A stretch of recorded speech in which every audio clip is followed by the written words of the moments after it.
Hello folks, hope you're doing well. My name is Marc Gallagher. I am a musician here in England, and my favourite electric guitar that I have in my arsenal is a Gibson Les Paul. Recently I decided to get a second Gibson Les Paul, this time with P90s instead of with humbuckers, and I got this Gibson Les Paul to replace my Epiphone Les Paul with P90s. You know how it is, Epiphone is the Far Eastern sister brand of Gibson, making recreations of beloved Gibson instruments in the Far East at affordable prices.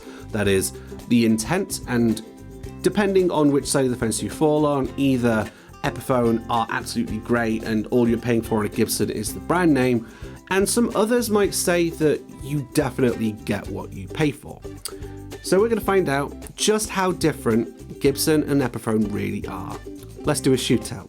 Pew pew.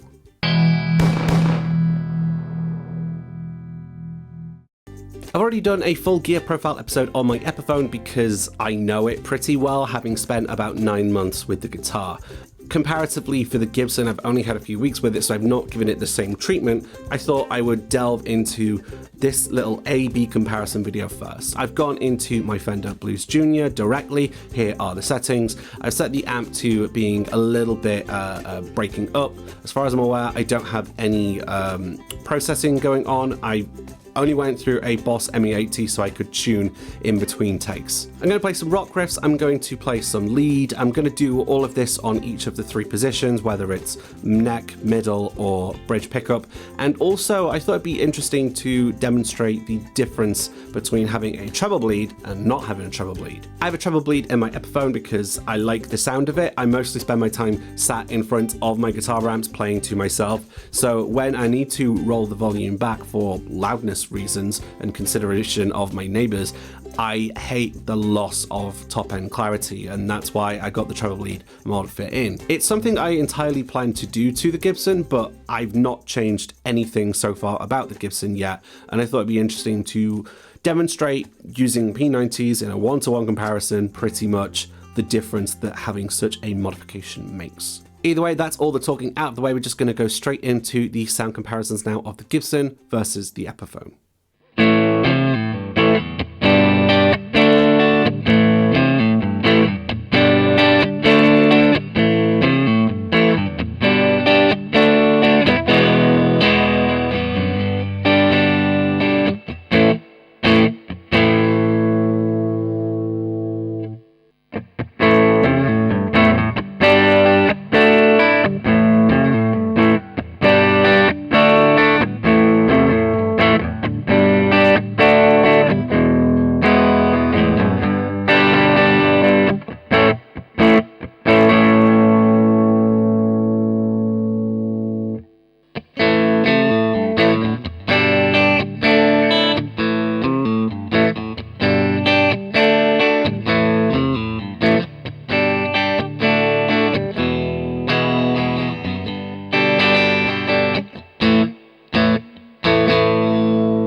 I think that's out of phase.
So now that you've listened to the sound samples directly next to each other, hopefully you've made up your own mind as to which you prefer the sound of. I thought I'd share my thoughts here, namely because I was surprised at how different they indeed do sound, but also how that difference is not necessarily a bad thing and how the Epiphone still holds its Epiphone, if you will. So the first note that I made was that the Gibson was nosier.